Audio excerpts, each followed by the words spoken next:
Good evening and welcome to the Township of Bedminster. This is our regular scheduled meeting for December 6th. It is 7:01 on both my computer and my cell phone. I'll recognize that we have a quorum of Township Committee in attendance for tonight's meeting. In person, Committeewoman Moreski, Committeeman Hickey, and myself. Committeeman Stevenson is attending remotely via Zoom, and Committeewoman Fernandez may be joining us later, but she certainly has an excused absence. With that, Ms. Ray, may we please have the Open Public Meetings Act statement? Sure. Adequate notice of this meeting of the Township Committee was sent to the Courier News Somerville, Burnsville News Whippany, and to all subscribers, and posted at the Township Municipal Building on January 7, 2021. Great, thank you. Please join me standing for the Pledge of Allegiance. I pledge allegiance to the flag of the United States of America and to the republic for which it stands, one nation, under God, indivisible, with liberty and justice for all. Okay, as I've been doing since the commencement of the COVID crisis, situation, pandemic, I've gone over the Bedminster numbers. So as of today, December 6th, according to the county website, Bedminster has a total 556 cases. We remain at 5 fatalities. So 556. That is up 32 from November 15th. So you may remember that in the previous meetings, I was saying, we were, going up maybe a couple a week, and we were getting days where we weren't getting any.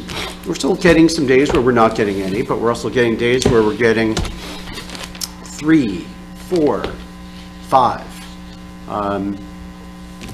The numbers represent a variety of age ranges, so it has been just about 3 weeks since our last meeting, so that's 32 confirmed cases from them. That's 32 over the 3-week time period.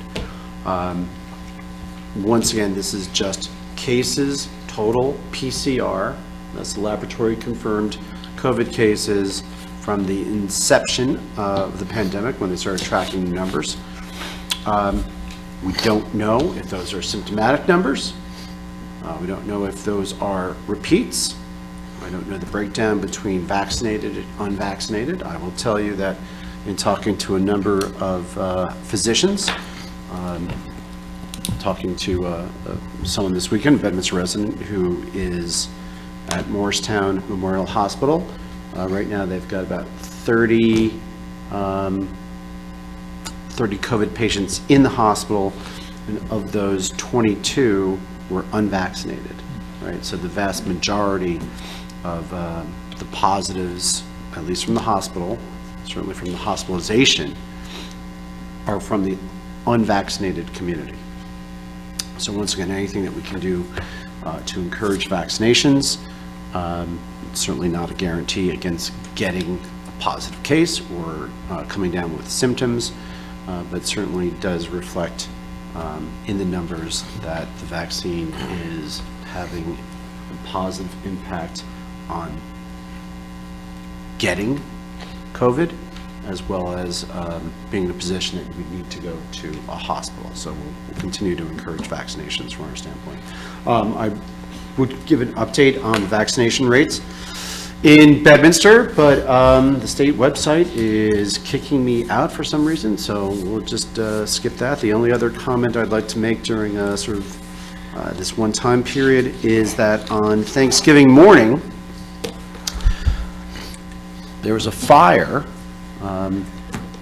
in one of our neighborhoods in Bedminster, in the Wood Duck Pond, in the Four Oaks neighborhood, not Wood Duck Pond, Four Oaks neighborhood.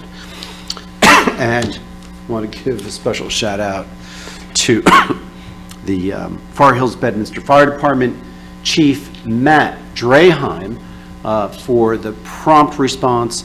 The damage was limited to 1 unit. Unfortunately, the residents of that unit are now displaced. I went there Thanksgiving morning, walked around, you could see you really couldn't tell anything from the outside, but when you sort of peeked through the window, you could see some extensive damage. Once again, everyone was safe. The displaced resident has housing.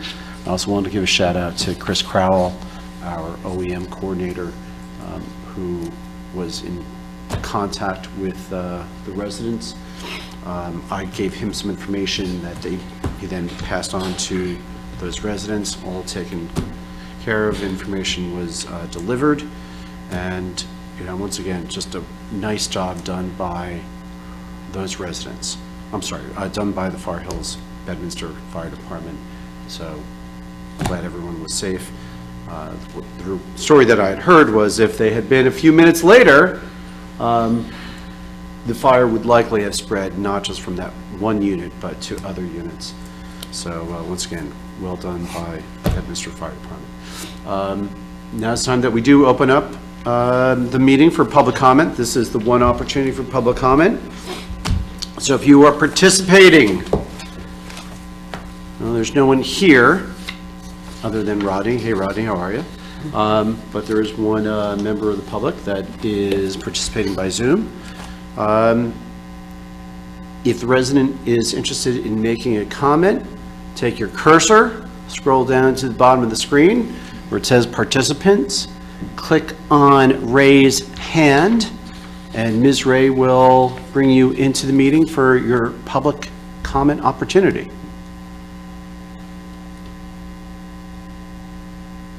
I'm not seeing a raised hand. And not seeing a raised hand, we will continue with the rest of the meeting. We have 2 minutes to approve. That's the November 15th Township Committee meeting and the November 15th Executive Session meeting minutes. Any comments or questions regarding those? Seeing none, may we have a motion to approve the minutes? So moved. Second. All in favor? Aye. Okay, permits and raffles, we have 2. First is Casino Night to benefit the Basilone Memorial Foundation on May 5, 2022 at 7 p.m. 900 Lamington Road, Bedminster. And the second is an armchair race to benefit the Basilone Memorial Foundation on May 5, 2022 at 7 p.m. 900 Lamington Road, Bedminster. Any questions or comments regarding those? I guess it's a raffle. No, it's a permit. It's a permit. 2 permits. No question. They're both Okay. raffle permits. They're both raffle permits.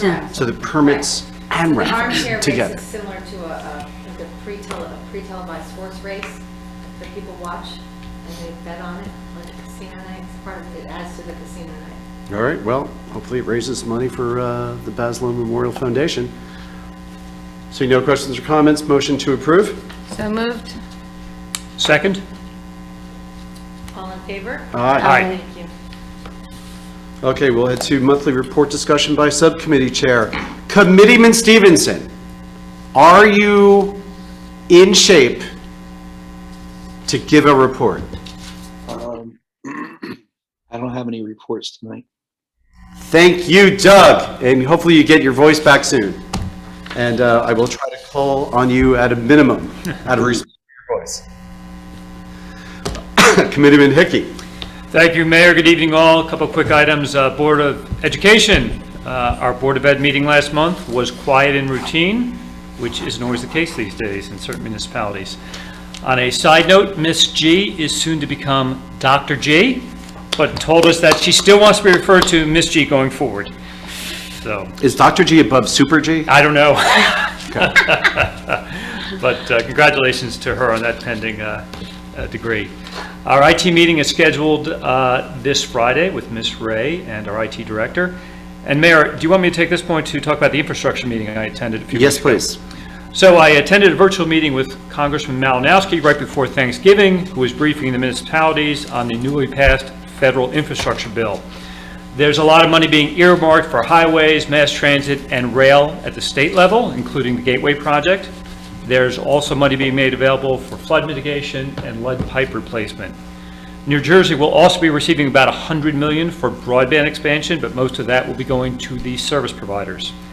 At a local level, it appears that the bulk of the funds will be made available through grant programs, as opposed to the American Rescue Plan, where, as you know, there were lump sums allocated for very specific categories of use. The grants, some of the examples were transportation, safe routes to school, EV charging were a few of them mentioned. The notice of funding opportunities will start showing up in Q1 of '22 and will continue through next November. So Rob and I expect you're going to get a lot of stuff in your inbox as those start coming out. They're in the process of organizing them right now. So that's all I have on that one. That's it, Mayor. Thank you. Okay, thank you. Committeewoman Mareski. Thank you, Mayor. Good evening, everybody. On December 1st, the Environmental Commission met, and at that meeting, we had Laura Holbrow, who's our newest member, give us some suggestions for our community garden startup project. She offered some ideas such as using pre-made galvanized steel beds. She listed out some nice bed materials and even told us that there's a solar-powered coyote that exists that can scare away geese. So we've got a nice little resource with our newest member. EC will coordinate with Rodney and DPW to install the bat boxes at the stall area because the Boy Scouts isn't going to work. So Rodney, you'll be hearing from them. And the EC had been looking at styrofoam recycling, but because they haven't been able to get costs from the other towns that are doing it, they've just put it on hold. They'll still be reaching out, but they're not going to be doing nothing with it right now. Real quick on the community garden, Doug and I met with Rec, EC, and DPW. Ronnie, again, we're dragging him into everything these days. We met to develop the cost of installing the garden, talking about the large aspects of the project, such as parking, the number of plots, bed materials, and water installation. So the big numbers. So we're getting that all to Paul Ferraro, and we should be able to present those results soon to the TC and get your input and or approvals wherever we wind up with that. This past Saturday on December 4th was the tree lighting at JVH. I think it was a tremendous success. I've never seen so many people at that building. Everyone seemed to enjoy the reenactors, the carolers, the hot chocolate and pretzels, and pictures with Santa Claus. The mayor gave a few really great words about Bedminster's longstanding sense of community, the hard work of all the volunteers who put the evening together, and then gave the countdown to the lighting of the tree.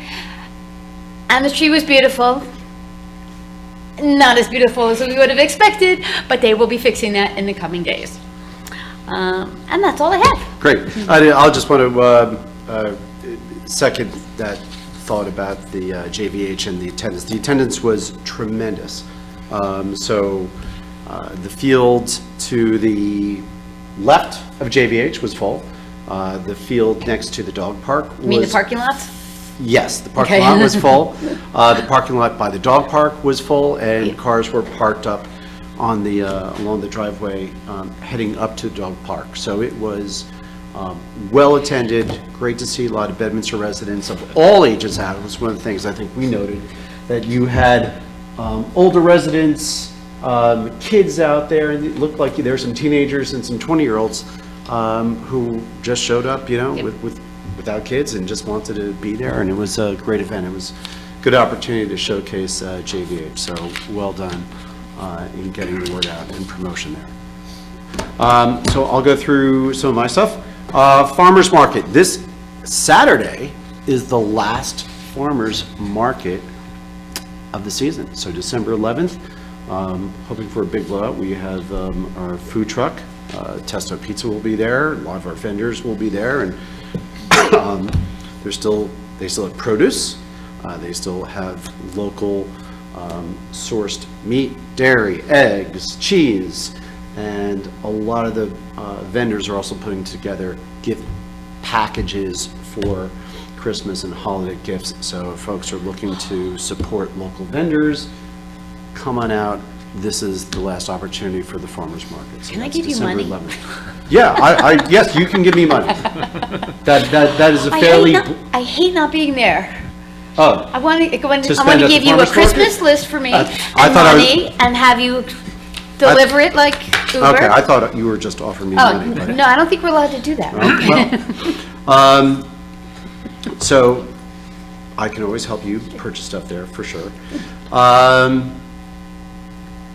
Affordable housing, and in exec, we've had a discussion on the affordable housing spending plan, and if there's guidance given from TC, I think we'll be going back to the Affordable Housing Committee for review and comment on a spending plan.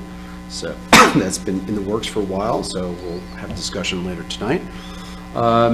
Land Use Board, on last week, the the Bedminster 1 application for the mixed-use project, that's the 160 residential units, 24 of which are affordable. That was the second night of the hearing, and the application was approved on Thursday. There were 2 objectors who showed up. The objections were about rentals versus for sale units, size of the project, traffic impacts, trying to think what else. Public access to the space. Public access to the space. So for those who don't know, the application went through considerable open discussion both at the Land Use Board for a rezoning, and then it came back here for a rezoning, and then went back to the Land Use Board, and the applicant, which finally made its application. Notice went out to, I think a fair amount of folks associated with, including everyone in Timberbrook. And this application sort of is a culmination of discussion that had gone back and forth with the applicant and its professionals, as well as the township and the township's professionals on planning, design, architecture, traffic. And I do want to come back to the traffic because, the questions regarding traffic impacts of a project, and let's face it, this may be the largest residential project in Bedminster probably since the Hills had its last approval. And going back to when Mayor Parker and I were first having discussions about, where can we locate and how can we resolve the requirement imposed on Bedminster for the 28 family rental units. That was part of the ultimate settlement with Fair Share Housing. Thank you, John Bellardo, for negotiating that. Right, so where do you put a project like that? And do you go up 206? Do you go down 202? Do you go into Western Bedminster? And the idea all along was, keep what we, view as sacrosanct in Bedminster, keep the rural characteristics. So how do you accommodate these obligations? And the way you do it is with inclusionary zoning, right? So you're mixing in market rate units and you're mixing in the affordable units, and you put it in a location that makes sense. That's convenient and, what is considered infill development. So you're not pushing development out, you're not doing sprawl, you're looking at the developed footprint that already exists. This applicant has a big old parking lot and a bank that faces on Burnt Mills. And rather than going down Burnt Mills, right, this is at the intersection at Burnt Mills and 202, 206, you can place it there and at the same time do it in a way that makes sense from a planning perspective, makes sense for the commercial neighborhoods in and around Pluckman, make it have improved accessibility to the rest of Pluckman, to the adjacent park, to the business campuses that are around there, and traffic. And from the very beginning of the discussions with the applicant, I think the line that we used was, see the intersection of 202, 206, Washington Valley and Burnt Mills? You're going to own that intersection. And as part of the rezoning that the township moved forward with, was an obligation built into the zoning ordinance that if there was an application that was approved under that zoning ordinance, the applicant would be obligated to undertake the traffic improvements designed by our traffic consultant. So the Bedminster Township's traffic consultant, Chuck Olivo, from Stonefield Engineering, developed a traffic improvement plan for that intersection. It was discussed both at the Land Use Board and public sessions multiple times. It was discussed here in multiple sessions, in public sessions at multiple times. And that improvement has been approved by the county, because Washington Valley Burnt Mills are county roads, by the state. 202, 206 is a state road. And so the plan that Chuck Olivo came up with is on its way to being implemented, and this is probably going to represent hundreds of thousands of dollars of improving the geometry of that intersection, adjusting some of the stop signs, adjusting the traffic lights and the signals, and putting new computers in and new detectors for when you activate the red and greens. And after years of studies, and we're lucky that Chuck Olivo had all his data pre-COVID. So not what we see at 202, 206 nowadays. We really don't see it back up that much these days. But he's going off of data from pre-COVID, when we certainly have seen that intersection back up to Hills Drive and beyond. And based upon those traffic counts, with accommodation for future growth, that traffic, that intersection will be improved in both speed and efficiency by 50%. So that means that your time sitting in either direction, whether you're coming from Burnt Mills Road heading east, you come from Washington Valley heading west, you're coming from 202 north or south, that your through time through that intersection will be improved by 50%. And yes, I know oftentimes when towns and applications talk about, well, this is going to be improvement, and there is some cynicism about those improvements, that whether will they ever get done, when will they get done. But the way we crafted the ordinance is, before those units can get a certificate of occupancy, all those traffic improvements have to be made to our satisfaction. So it was a long, laborious process, but I will say that we had a property owner applicant who worked with the town on design, on architecture. Colin, I know you had a lot of great comments. In fact, that public plaza area, that is part of this project, right? So there's going to be an area that's going to be open for the owners to run public events, whether it's running food events or food trucks or markets or holiday celebrations. It can be performed at that property, and with the connections to the park and connections to everything else in Pluckerman, I think we are getting something that we have been lacking in Bedminster, sort of, I don't want to say a full town center, but certainly a public space that can be utilized by restaurants and other retail and professional spaces.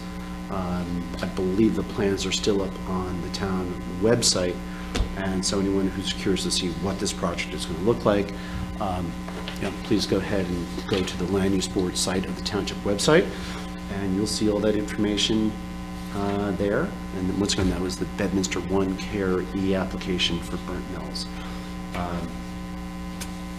When will they start to do work out there? My guess is, spring, summer. But very interesting, and just once again,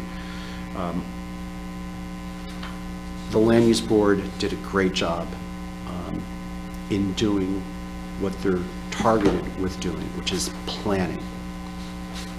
So it's not just looking at an application, but actually being thoughtful of Bedminster's future, what you want to see better in the town, and working with developers, working with an applicant who's ready to work with you to get that done.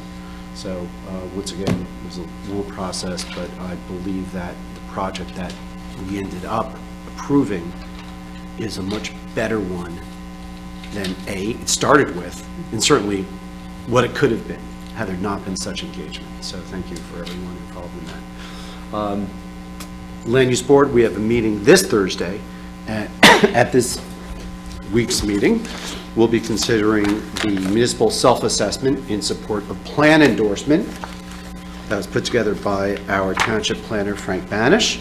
And if that is approved, that will be finalized, then supported, and then submitted to the State Office of Planning. And if we do get plan endorsement, it will mean that the Bedminster Master Plan is again deemed consistent with the state master plan, which does open up Bedminster for additional grant monies. Some projects in Bedminster, some of our businesses, employment centers may be able to take advantage of certain economic incentives that the state offers as well. Also on this Thursday, not just one report to be reviewed, but a second report to be reviewed is the AT&T Bedminster land use study that was prepared in conjunction with Somerset County and the Highlands Commission, and that considers the planning alternatives for the AT&T Bedminster campus in contemplation of a next commercial iteration of that space. And I think we've already had presentations by the planning team, but now all those recommendations and those presentations have been reduced to a report. On Thursday, there'll be the opportunity for the Land Use Board to give comments back to the professionals on that report. And once again, once that is finalized for consideration of possibly some rezoning to bring that property into a full productive use, office research, and what other amenity space to support the office research, life sciences, high-tech industries that we've come to expect from that campus. And that certainly provides the opportunity for AT&T to stay in the property and expand in the property, as well as alternatives for AT&T to reduce and concentrate its presence and to work with other like-minded, high-tech, life sciences, health-related, pharma, telecom, other businesses to be co-located at that campus. So that's up for the Land Use Board this Thursday. Is also Somerset Hills on? Yes. And there's another project on Land Use Board for this Thursday, which is the building where Metro Male Barbershop is. There's an applicant. I don't want to. I was going to pass it to Doug since I think Doug looked at this on HPC. Right. But that project is essentially to build another commercial building in that same location. And my recollection, I think Doug maybe described it as reflective of a prior building that was there. Yes. There was a bowling alley, some old bowling alley that was located. John, do you remember that? I do not remember that. No, he's from Martinsville. It's too far for you. In the Bernardsville, Clark's Hardware, there was a bowling alley. Yep, no, I don't think it was that. But does it was that a- sound familiar? I thought he said it was an old hotel. It was a or hotel, A right. hotel? It was kind of an inn. It was our Yeah. hotel. There was no bowling alley as part of that? I don't think Whatever it was, so. the architecture is supposed to be. That's the tiniest It's supposed to be bowling alley reflective. ever. I think it was. I think Oh, that was the geez. whole point. Is that the architecture is supposed to be reflective of whatever hotel had been at that property years ago. Right. So, interesting application. It's a Board of Adjustment application, so Committeeman Hickey and I will not be eligible for consideration of that. And that's what I got for Land Use Board. And I think that's it for, okay. So, one thing we didn't discuss, Renee, is League of Municipalities. So Yeah. it feels like it was a long time ago that we attended the League of Municipalities, but since our last meeting was November 15th, yeah, this really would be was a 3 while weeks ago. So every year, whatever committee member attends the league, we usually give a report back on the seminars we attended. That'd be Come back- great. So we'll go back to you. So Oh, Well, I'll go and then I'll push back to you. So affordable housing, I went to an affordable housing program, and it was interesting. One, there's definitely a reflection of a downturn in senior housing. So some of the presenters were saying that, in the past that they were promoting affordable senior housing as a way of accommodating not family affordable housing, but, a little more general, senior housing.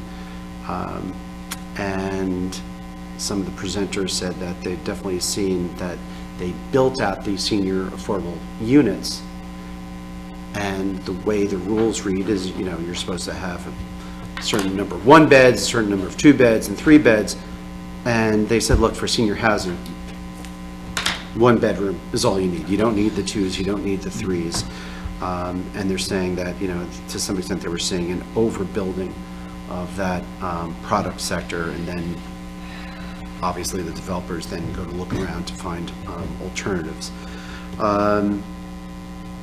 There are some federal funds that are coming out to essentially help do some revitalization efforts. Interesting, and this is germane to Bedminster, is that there was a discussion on the end of restrictions. So the end of the affordable restrictions and what happens. The windfalls that come out to the property owners at the time. Now there was discussion about, should the state look at putting a cap on windfalls received. In Bedminster, the Bedminster program essentially has an 80% windfall at the end of the restriction period. And it was clear that from the league's position that this is a topic that has been neglected, and that they were thinking that for next year, perhaps running a program on looking at the end of restrictions and how those are being implemented by towns. And Bedminster is right there, number 1, where we've had units come off restriction and having to manage that.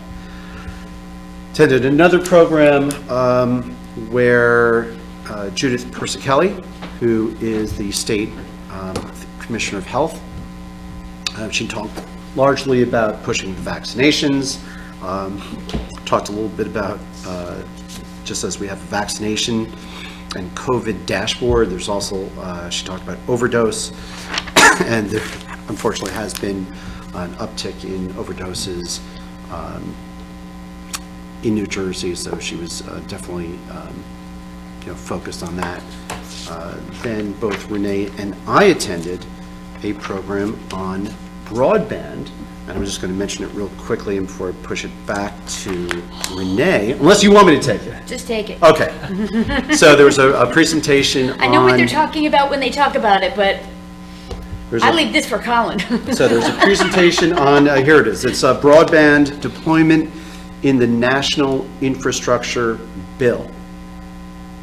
And so one of the focus of this conversation, this panel, was the lack of access in certain communities to broadband, both in urban neighborhoods as well as rural neighborhoods.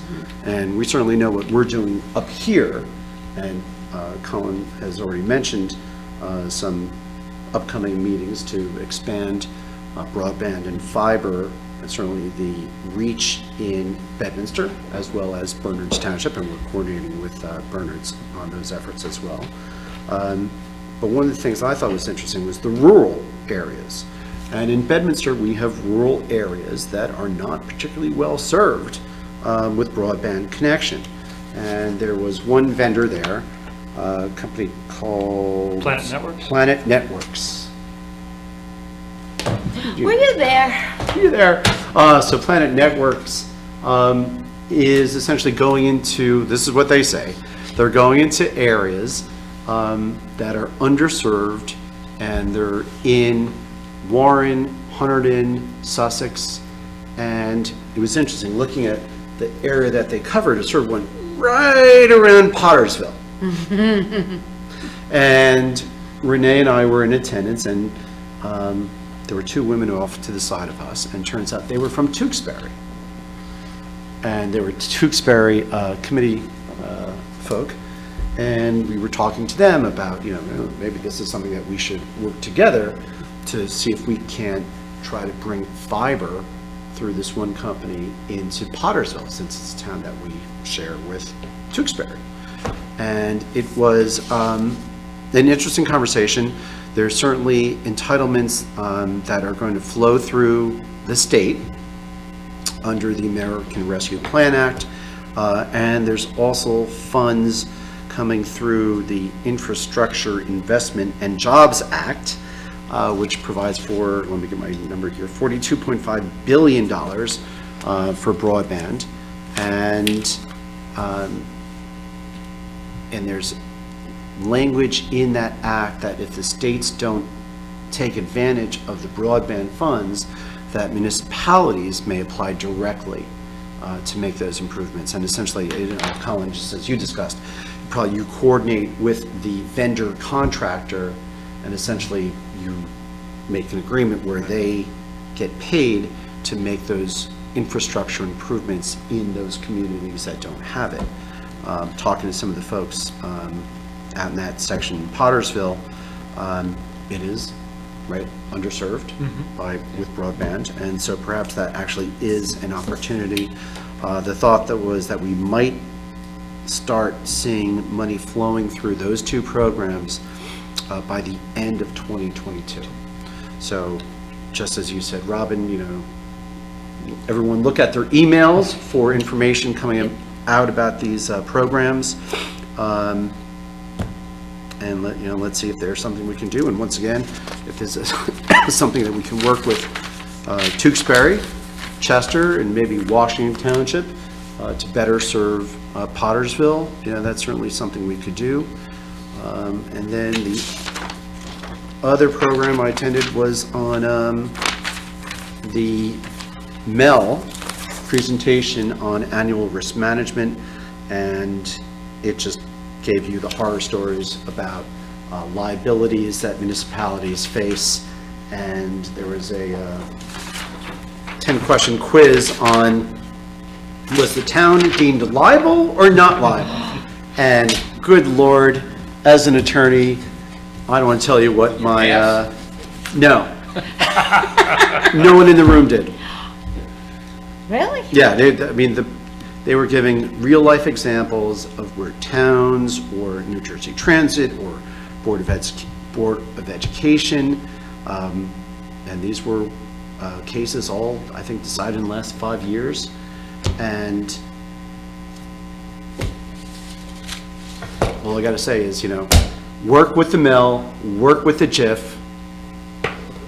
They've got the sample resolutions, sample ordinances that are specifically designed to protect municipalities from getting into legal trouble.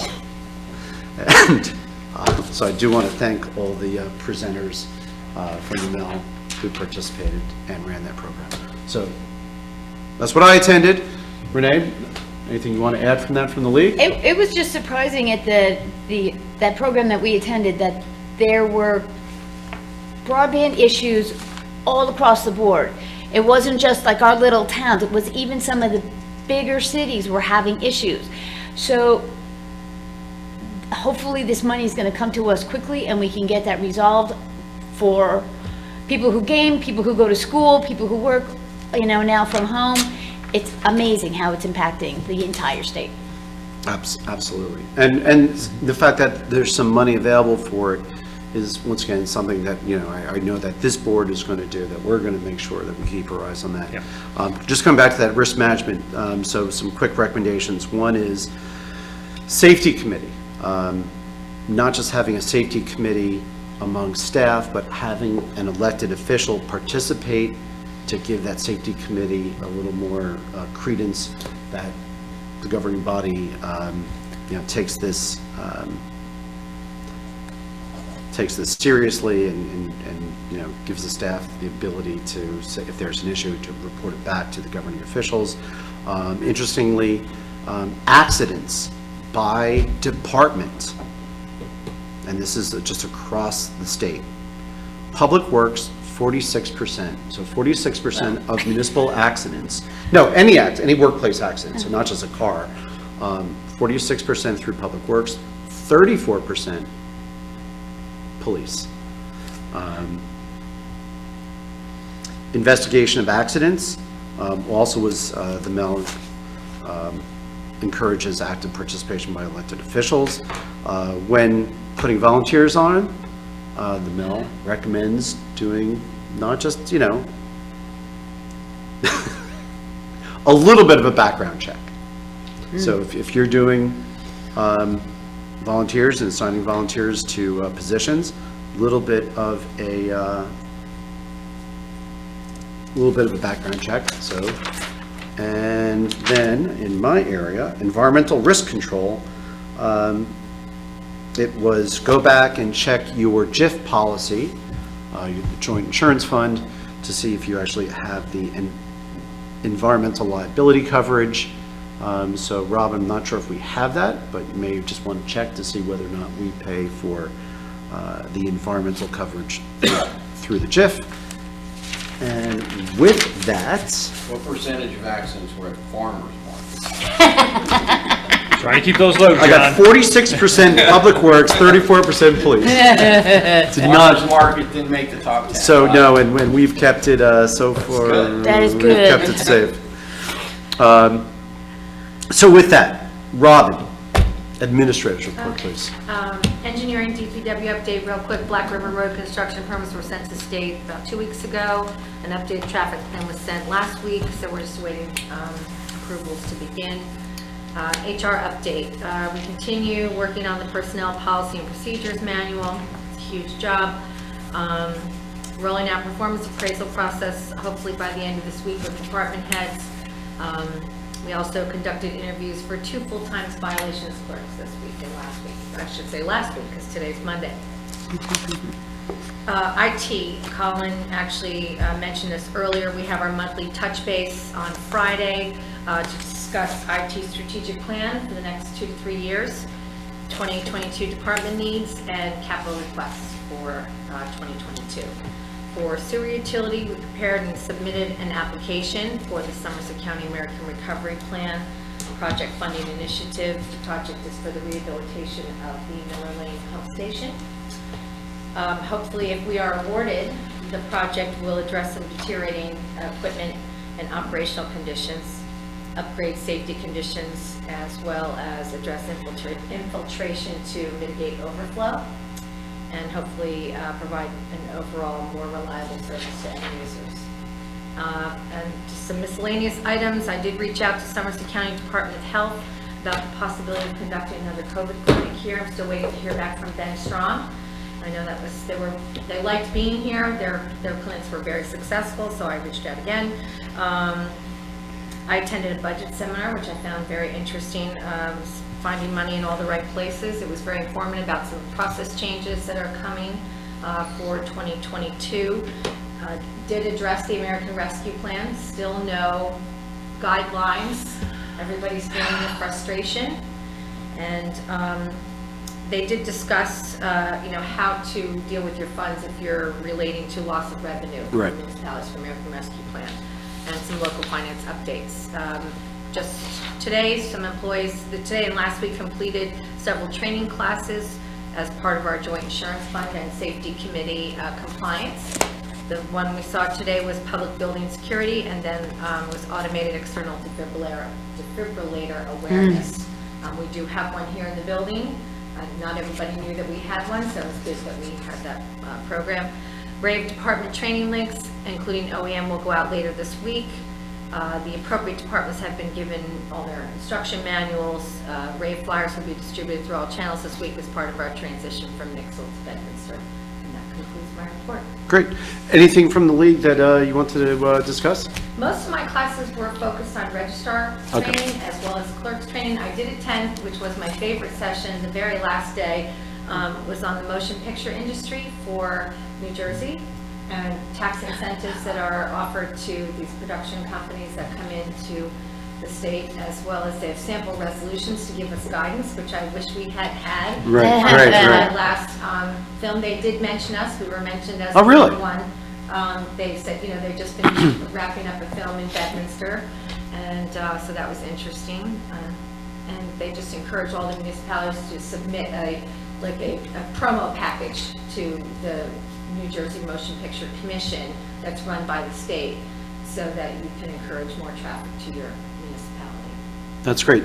With that, something what, like I know this was done commercially, but what Turpin prepared on Bedminster, which really, it only mentions Turpin at the very end. Is that something, that video, certainly puts a great, Yeah. great, You have to find out. a great view of Bedminster. All right, well, Reach out. something to think about. Okay. Okay, discussion on introduced ordinances. None. We do have one ordinance to introduce tonight. That's ordinance 2021-020, an ordinance amending employee classes, grades, and salary ranges for 2021 and future years for non-contractual employees. So there's one position in Public Works. We're proposing an adjustment to the salary ranges, and this is based upon consideration that some of the salary ranges that we have for some of the positions are below what they should be. And so this would correct that salary range. So this ordinance amends Ordinance 2019-010, which is the last time the salary ordinance was revised. The public hearing for the ordinance is scheduled for December 20, 2021 at 7 p.m. So the public hearing will be at our next meeting. So with that, may we have a motion to introduce ordinance 2021-020? So moved. Second? All in favor? Aye. Aye. Thank you. Public hearing of ordinances, we have none. Consent agenda, we have 7 items on the consent agenda. Does any member of the Township Committee want to pull any of those items off the consent agenda? Seeing none, we'll keep them all on consent agenda, and we will need a motion to approve the consent agenda. So moved? Second. Roll call vote, please. Mr. Stevenson? Aye. Mr. Hickey? Aye. Ms. Moreski? Aye. And Mayor Jacobs? Aye. Thank you. We do have one resolution not on the consent agenda, and that is Resolution 2021-155. This is appointing a full-time clerks. I was going to say one full-time, but this is actually two full-time violations clerks to fill vacant positions in the Bedminster Shared Municipal Court. Ms. Ray, you want to just give us a little overview of the reso and the situation? Sure. So Laura Getchus and Marcella Brezovich have moved on, so we have two vacant positions in the court. We went through the process with the Division of Courts out of for vicinage 13 and followed the process that they offer, and vetted the candidates and had interviews last week, and we have picked our two top candidates. The Human Resources Committee is recommending that Charles C. DiGiorno and Angelica Aranjo Angarita be appointed as full-time violations clerks. And so they've gone through the process, they've gone through the interviews, and so this is, and they're good at the salaries. Okay. Correct. Any questions or comments for Ms. Ray? No. Seeing none, may we motion to approve Resolution 2021-155? So moved? Second. Roll call vote, please. Mr. Stevenson? Aye. Mr. Hickey? Aye. Ms. Moreski? Aye. And Mayor Jacobs? Aye. Thank you. Okay, and may we have a motion to approve the bill list pending review of individual invoices? So moved. Second? Roll call vote. Mr. Stevenson? Aye. Mr. Hickey? Aye. Ms. Moreski? Aye. And Mayor Jacobs? Aye. Thank you. Okay, does any member of the Township Committee have something on for new business? Not today. Okay, Old business, we've already covered the COVID-19. DOT improvements. Chief, I do recall that I think it was last month, you would send an email to DOT asking about, so in addition to my emails and calls, the chief also sent an email to DOT, hey, you know, you've taken care of the River Road jug handle. How about, I think there's a couple things they still were supposed to finish up there, and Hills Drive. No response. Okay, all right, well, let's just keep on it. Colin, anything to add to the utilities conversation? Just to mention, and you referenced this before, on Thursday, we have a meeting scheduled with Altice to kick off the planning and implementation phase of the Fiber to the Home project. As I mentioned previously, the project is moving from government affairs in Altice to their design, engineering, and construction team, which means it's about to get real. We are coordinating our efforts, Mayor, as you mentioned, with Berners Township, since the project spans both Bedminster and Berners sections of the Hills. We have also continued to receive complaints of poor service performance and outages in the Hills, particularly in the Wood Duck Pond and Four Oaks section. We have escalated those issues for Altice for resolution. We'll stay on top of that. New Jersey American Water, the Deer Haven project. New Jersey American Water finally received notice that the state permits have been issued so that they can get across 202-206. So that work will proceed. That's being scheduled with Montana Construction. I should have an update on that within the next few days. Is that do you know if that's a directional drill, or are they going to rip up the road? I know it's a directional drill on the other side. Right. I don't know what they're doing on 206. Chief, do you know? My understanding was from the original meeting, they're coming right across the roadway. So they're just going to trench? Trench it. Yeah. Okay. So we'll I'm sure there'll be no traffic problems. Nice job. and that's all I have on those two, Mayor. Okay. And Doug, I'm going to assume there's been no further updates on the Pluckman Park housing situation. You don't even need to respond. Don't. You're right. Oh, okay.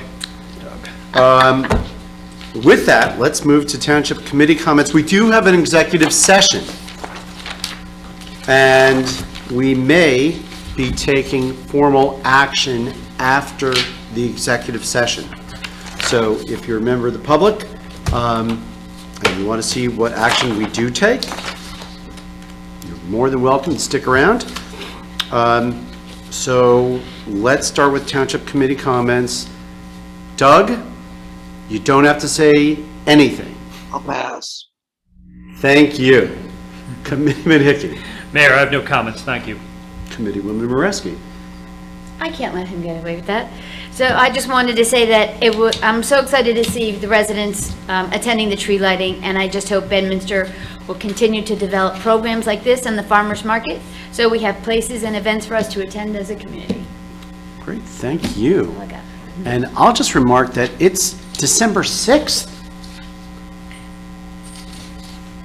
It's, you know, in our area, right, you go from the Far Hills races, Halloween, Thanksgiving, and then it's Christmas and New Year's.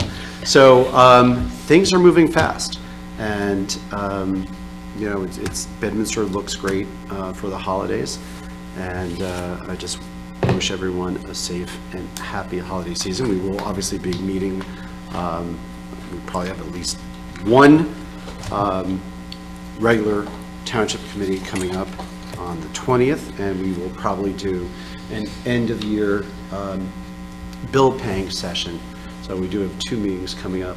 That's the second meeting is usually between Christmas and New Year's. But just wish everyone a happy and healthy holiday season. May we have a motion to adjourn to executive session, where we will be discussing some personnel matters, some attorney-client privilege information. And once again, we will be returning from executive session, and we may be taking formal action at that time. So moved. So moved? Second. All in favor? Aye. Thank you. So at 7:55, we will adjourn to executive session. Once again, for the those who are participating via Zoom, you can stay where you are, and we will be returning back to this Zoom room when we are done with the executive session. So Robin, if you can transport us to wherever we need to go. Oh.